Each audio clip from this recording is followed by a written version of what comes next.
हमारा जो next question है वो क्या है, हमें ब्यूटाइल ब्रोमाइड को आइसोब्यूटाइल ब्रोमाइड में चेंज करना है। अब ब्यूटाइल ब्रोमाइड को आइसोब्यूटाइल ब्रोमाइड में चेंज करने के लिए हम क्या करेंगे, पहले तो हमें ब्यूटाइल ब्रोमाइड का मतलब पता होना चाहिए। ब्यूटाइल ब्रोमाइड का मतलब क्या है, हमारे पास 4 कार्बन है और जो टर्शरी पोजीशन है, मतलब कि जब एक कार्बन पे 3 कार्बन जुड़े हुए हैं वहीं पे हमारा Br है, मतलब कि इस तरीके से CH3 CH3 और ये रहा Br।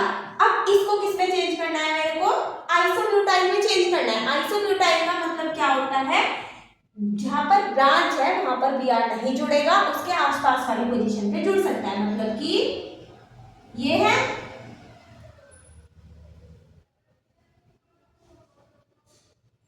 H, ये भी 3 है, ये भी 3 है। करने के लिए अब एक Br जोड़ना है, चाहे तो उस Br को मैं यहाँ पे जोड़ दूं तो यहाँ पे 2 आ जाएगा, यहाँ जोड़ूंगी तो यहाँ पे 2 आ जाएगा, CH2Br ऐसे करके, और यहाँ पे अपना वही आ जाएगा 3।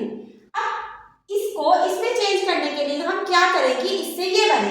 अब इसको इसमें चेंज करने के लिए सबसे पहले तो हमें क्या करना पड़ेगा, इस Br को यहाँ से हटा के हमें इस वाली पोजीशन पे लाना है। तो लाने के लिए हम क्या करते हैं, एल्कीन इसको हम एल्कीन बनाएंगे। अब एल्कीन बनाने के लिए क्या करते हैं, हम इसकी अल्कोहलिक KOH के साथ रिएक्शन करते हैं। जो हमारा अल्कोहलिक KOH होगा तो हमारा क्या निकल जाएगा, KBr निकल जाएगा और पानी निकल जाएगा वाटर। ये KBr और यहाँ से मैंने लेट्स सपोज वाटर को निकाल दिया, तो ये क्या बन गया मेरा CH3, ये मैंने ये वाला H निकाला तो यहाँ पे क्या आया मेरा डबल बॉन्ड CH2 और ये मेरा CH3। अब इसके बाद हम क्या करेंगे, इसकी रिएक्शन हम क्या करेंगे HBr के साथ करेंगे, जिसे हम एंटी मार्कोनिकॉफ रूल भी बोलते हैं, परऑक्साइड की प्रेजेंस में। तो ये क्या बना देगा, हमारा प्रोडक्ट बना देगा जो हमें चाहिए। मतलब कि Br कहाँ जुड़ेगा, ज्यादा हाइड्रोजन पर। एंटी मार्कोनिकॉफ में क्या होता है कि जहां पर कम हाइड्रोजन होते हैं वहां पे ये वाला हाइड्रोजन चला जाएगा और Br ज्यादा हाइड्रोजन के पास आ जाता है। ये वाला क्वेश्चन बोर्ड के लिए क्या है, इंपॉर्टेंट है। अब जो नेक्स्ट क्वेश्चन है उस क्वेश्चन में हमें क्या करना है, एनिलीन को हमें फिनोल में चेंज करना है। जो हमारा एनिलीन होता है ये क्या होता है, ये होता है बेंजीन के ऊपर NH2 और इसको हमें किस में चेंज करना है, फिनोल में चेंज करना है। अब एनिलीन को फिनोल में चेंज करने के लिए हमारे पास ये क्वेश्चन लिखा हुआ था। हम सबसे पहले क्या करेंगे, इस एनिलीन को अगर फिनोल में चेंज करना है तो हम इसकी रिएक्शन किसके साथ कर देंगे, NaNO2 प्लस HCl के मिक्सचर के साथ, या फिर हम इसकी रिएक्शन HNO2 के साथ भी कर सकते हैं। इन दोनों के साथ करने से हमें क्या मिलेगा, बेंजीन डाइअजोनियम क्लोराइड मिलेगा, बेंजीन के ऊपर N2 और Cl मिलेगा। और जैसे ही हमारा बेंजीन डाइअजोनियम क्लोराइड मिलेगा फिर हम इसकी किसके साथ रिएक्शन कर देंगे, वाटर के साथ रिएक्शन कर देंगे। जैसे ही हम वाटर के साथ रिएक्शन करेंगे तो ये क्या बना देगा, फिनोल को बना देगा।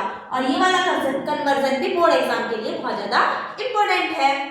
जो नेक्स्ट कन्वर्जन है इसमें हमें क्या करना है, बेंजीन डाइअजोनियम क्लोराइड को बेंजीन में चेंज करना है।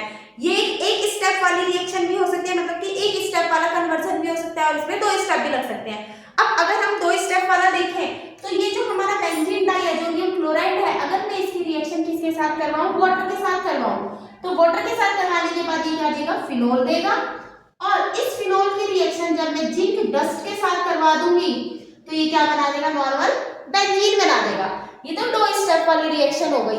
और अगर मैं एक स्टेप में करना चाहूं तो ये जो मेरा बेंजीन डाइअजोनियम क्लोराइड है, अगर मैं इसकी रिएक्शन किसके साथ कर दूं, इथेनॉल C2H5OH के साथ कर दूं और इसे थोड़ा सा गर्म भी कर दें, तो करने के बाद ये क्या बनाता है, हमारा बेंजीन बनाता है। और साथ में बाय प्रोडक्ट ये क्या निकालता है, एक तो हमारी नाइट्रोजन गैस निकालेगा और दूसरा ये क्या निकालेगा, CH3CHO निकालेगा, जिसे हम एसिटल्डिहाइड बोलते हैं। और साथ में HCl को भी ये क्या करेगा, बाय प्रोडक्ट निकालेगा। एक स्टेप वाली रिएक्शन क्या है, अगर हम इथेनॉल के साथ रिएक्शन करेंगे तो बेंजीन डाइअजोनियम क्लोराइड सीधा बेंजीन में चेंज हो जाएगा। और 2 स्टेप वाली में क्या है, वाटर से करेंगे फिनोल बनेगा, जिंक डस्ट के साथ करेंगे तो हमारा बेंजीन बन जाएगा। ये वाला जो क्वेश्चन है ये बोर्ड एग्जाम के लिए क्या है, बहुत ज्यादा जरूरी है। और बहुत सारे बच्चे क्या होंगे, इसे नहीं कर पाएंगे क्योंकि यहाँ पे कितने कार्बन है, 3 कार्बन है और यहाँ पे कितने कार्बन हो रहे हैं, 2 कार्बन हो रहे हैं। अब यानी कि यहाँ पे कार्बन क्या हो रहे हैं, कम हो रहे हैं। और हमें ये चीज याद है कि कार्बन कम करने वाली क्या होती है, हॉफमैन ब्रोमाइड रिएक्शन होती है। अब इसको अगर हमें एसिटल्डिहाइड में चेंज करना है तो सबसे पहले हम क्या करेंगे, इसको हाइड्रोनियम आयन के साथ इसकी रिएक्शन करेंगे ताकि एमाइड बन जाए, और एमाइड बनते ही ये हॉफमैन रिएक्शन हम इसमें कर देंगे। तो हमने सबसे पहले इसकी हाइड्रोनियम आयन से इसकी रिएक्शन करवाई। जैसे ही हमने इसकी हाइड्रोनियम आयन से रिएक्शन करवाई तो क्या बना, CH3 CH2 और CO NH2 बना। अब ये बना। अब इस बनने के बाद हमने क्या करा, इसकी हॉफमैन ब्रोमाइड रिएक्शन करवाई, मतलब कि Br2 के साथ इसकी क्या करी, हमने रिएक्शन करी। अब जैसे ही हमने इसकी Br2 के साथ रिएक्शन करी और KOH साथ में था तो इसने क्या बना दिया, हमारा एमाइड बना दिया, CH3 CH2 NH2। अब ये जो हमारा बना, अब इसकी रिएक्शन हम किसके साथ करेंगे, NaNO2 और HCl के साथ। जब हम इसकी रिएक्शन कर देंगे तो ये क्या बनाएगा, NaNO2 प्लस HCl के साथ इसकी रिएक्शन करेंगे तो ये बेंजीन डाइअज़ोनियम वाला जो होता है ये N2Cl नहीं बनाएगा, ये एलिफेटिक है।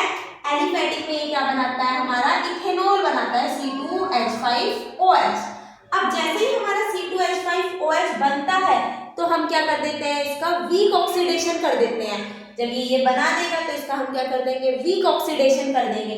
अब वीक ऑक्सीडेशन जब हम करते हैं तो हम CrO3 या फिर PCC के साथ इसकी रिएक्शन करते हैं तो हमारा एल्डिहाइड बन जाता है।